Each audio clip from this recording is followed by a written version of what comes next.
Finally a team of heroes.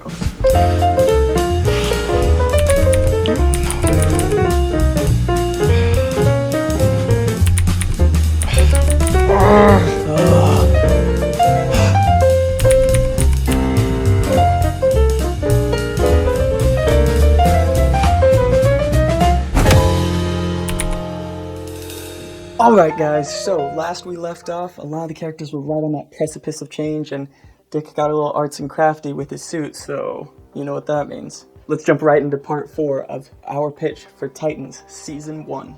Episode 7. Now this is when things are heating up. So Gar's training super hard at the beginning of the episode, because he's got all this pent up nervous energy and he doesn't know what to do with it. And, Starfire checks in on him and saying, hey, it's okay to rest before this. It'll be good to rest before this. And he says, I don't want to rest. I can't rest. So they have sort of a heart-to-heart where she calms him down, and they talk about their joint experiences at Cadmus. She knows what he's been through, and he knows what she's been through. And both of them are terrified to go back for different reasons. Because even though Starfire is able to calm him down a bit and send him to bed, she's just as afraid that when they get there, the rest of the team will find out who she is, what she is, and they won't accept her. And she'll be all alone again. She doesn't know what she'll do. And so Dick calls a meeting that night before everyone goes to bed to go over the plan. But he can sense the tension. He tries to calm everyone down, but there's still a lot of anxiety, nerves, and some distrust a little bit in whether they can pull this off as a team. And Barbara sticks around afterwards, and he and her have a discussion about his leadership. And she tells Dick, you need to talk to Gar. And after their conversation, she notices the back room where the computer is, the door is ajar. So she wheels herself in there and finds Starfire, trying to figure out how she could erase her files by linking into Cadmus' system, but she doesn't really know how to operate a computer. Barbara tells her, it's okay. Whatever your secret is, it's okay. We know you now, and we're here for you. We all have storied pasts, we all have a bad background, but we're here now. We can be something better if we all work together. That's the goal.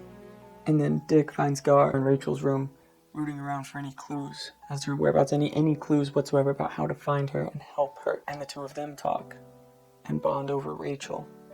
And Dick explains, he did what he did because he thought it was best. He really did. He thought it was best for Rachel.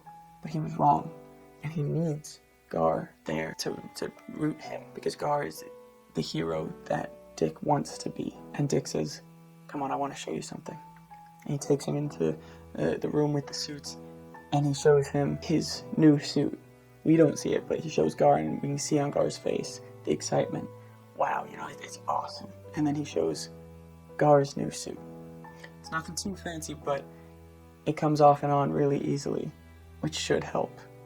And on the drive to Cadmus, he's still got some nerves, still kind of shaky, so Starfire reaches over and holds his hand and kind of calms him. Then when they get to Cadmus, they start breaking in. Gar turns into a mouse and sneaks in through the vents, and he knows his way around the building pretty well because he's been there, again, most of his life. And so Beast Boy, in his full suit, is able to go and takes a flash drive around his neck to a server and plugs it in, so Barbara, outside in the van, can access the systems and open the doors for Starfire and Nightwing in his full new suit. And they go in and start taking down the guards, and Nightwing is very adamant, no killing. Be careful, don't kill anyone, we're just knocking them out. And so they sneak about, and Gar meets back up with them, and then Starfire breaks off, taking an employee, show her where her ship and her file is so that she can erase all that and make sure no one finds out about her history. Meanwhile, Nightwing and Gar, who are super confused why she's run off, go to try and find Rachel's file. And Gar leads Nightwing to where he believes all the files are being kept, and they start going through the digital files. They can't find anything on her whatsoever. There's no information. So they start going through the paper files, and they still can't find anything when all of a sudden they're caught.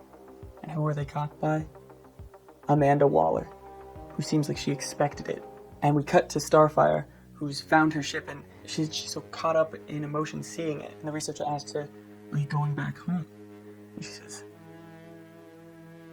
I think I am home. And she destroys her ship when all of a sudden a whole bunch of Cadmus forces show up behind her. And the whole building goes on lockdown. And we end the episode there with our heroes trapped.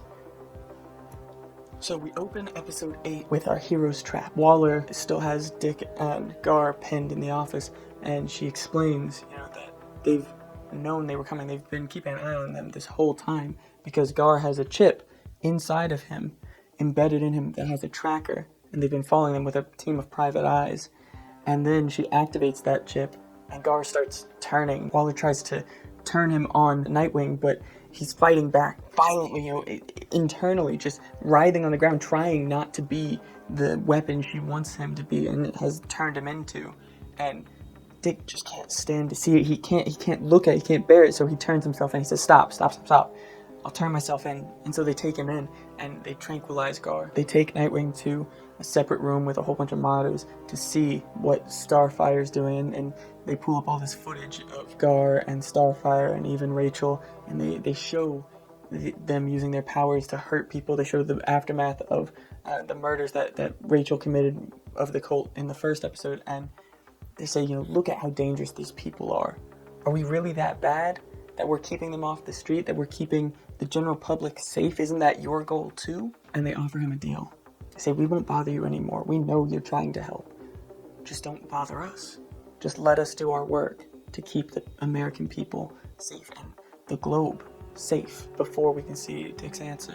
And we cut to Starfire, and she's been captured by the guards, and she's just struggling and fighting back as they torture her, as they try and get the last shackle on her. But she's able to escape, and she starts fighting back, and they're expecting her to burn them to a crisp, just like she's done in the past, and she goes to, but she doesn't. And she sees Gar and Rachel in those guards, in the same room where they saved her, lying on the ground, fearful. And she just shakes her head and runs out. Now alarms are going off everywhere. And now we cut to Nightwing, and he hears the alarms as Waller hears them and starts trying to figure out what's going on, turn around a little panicked. And he tells Waller, it's funny, I've seen all of this already. Is that a no? What do you think? Shame. She leaves him with a couple of guards. Take care of him. I gotta go take care of this. So she goes out to deal with the alarms and Starfire and all that. The guards come in, and they're about to take him out, put him captive, all that. But he takes them down, and he breaks out, and Nightwing goes running through the facility to find Starfire and find Gar and save him. And we have this huge battle in Cadmus, and eventually Starfire and Nightwing, run into each other, and they're able to find Gar, but he's so weak and drained from the tranquilizer and the chip and everything. But they help him out and start getting him out of the building. And Gar just starts apologizing to Dick. He's like, I'm so sorry, I shouldn't have come. I was afraid this would happen. I didn't want to hurt you. All this stuff. And Dick tells him, no, you didn't. You stopped it. You took control back. So you've already won. They can't do anything to hurt you anymore. And as they're leaving, they grab a researcher, and Dick starts doing his best Batman impression of intimidating him into giving them information about Rachel and the cult. But it's not working. The researcher's been trained against that kind of thing. He's expecting this. And Dick realizes this isn't the way when he sees Gar's face. And so he sets down the researcher and just levels with him and says, hey, let me explain the kind of level of threat we're talking about here. It's global. If we aren't able to help her, if we aren't able to get her back from this cult, it doesn't matter what any of us do. It will be the end. And so the researcher takes them to a separate file room, and he gives them the paper files on it. They don't have much information, but they do know where the cult is actively operating right now.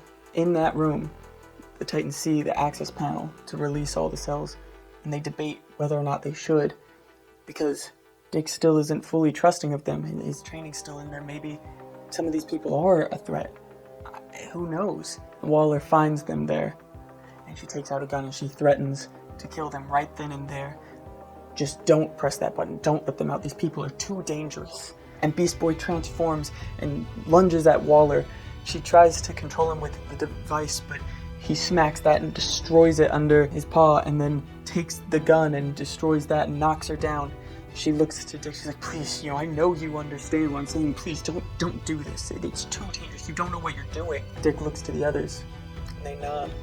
And he says, I do. And he opens the gates, and together the Titans leave. They leave Waller with all the escaped captives as they're getting out of the building, and they go to save Rachel.